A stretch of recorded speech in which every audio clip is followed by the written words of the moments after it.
It's your girl, Lady TKG, and this is the Not So Cool Kid mini book club series where we're going over Don Miguel Ruiz's The Four Agreements. Now, this is part 4, so we're diving deep into the third agreement. Don't make assumptions. Let's go, let's get it. Now, this third agreement is much so related to the second agreement. Don't take things personally. Don't take it personally. So, let's go into don't make assumptions. Very simple. Ruiz goes back into how that dynamic that we really have this selfish way of thinking, that we really truly think that people understand our feelings, know exactly our feelings, are really literally thinking what we are thinking in our brain. We constantly believe that people are fully aware how they treating us, how we feel, what they're doing against us, without actually taking the time to understand that people are in their own minds. They're focused on their own things. They're focused on their own ways. They're not paying attention to exactly what you think they are within you because they're too busy within their own mind. Let's jump into a real life example. Say your name is Tom.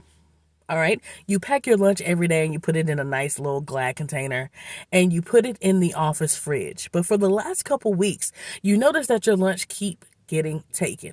Now you have convinced yourself, you have made the assumption that someone is taking your lunch. Someone is doing this against you and you're going to find them and you're going to make sure that they know exactly how you feel.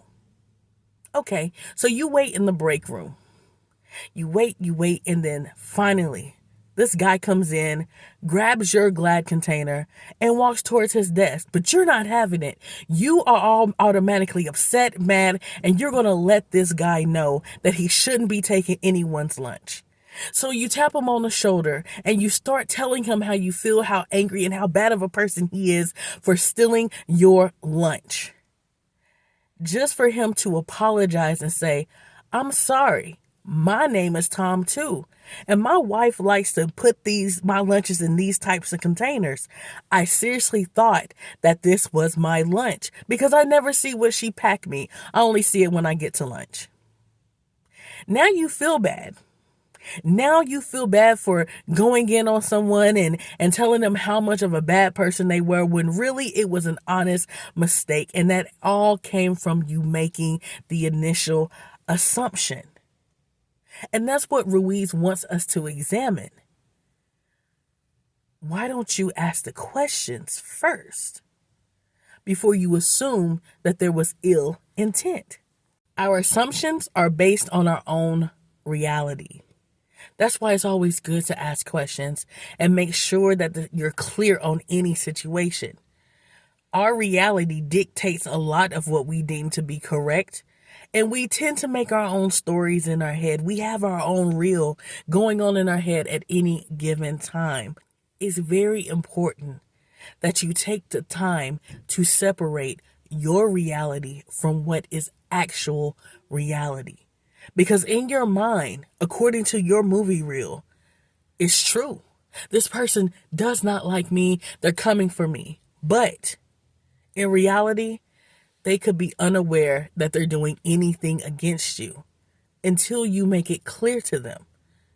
Now, after you tell them that the behavior does not change, you got your answer. But for right now, don't assume that someone has ill intent unless they tell you or they show you in actuality.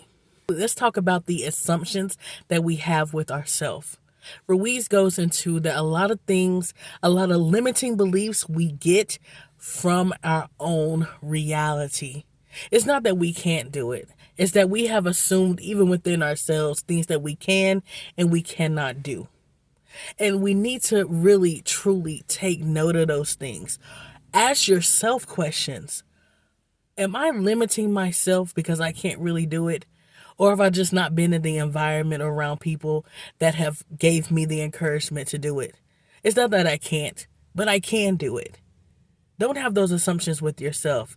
Don't put yourself in a box. Don't say what you can and cannot do without actually researching, asking the pertinent questions for you to fully understand what it is you want to pursue. And then you make a conscious decision based on the information in front of you, whether it's something you would like to pursue. But it's not that you can't. You can do anything and everything you want to do. So, to wrap up part 4, stop making assumptions and get ready for part 5, the last agreement. Cannot wait to go over that with you all. I'll see you next week. Let's go. Let's get it.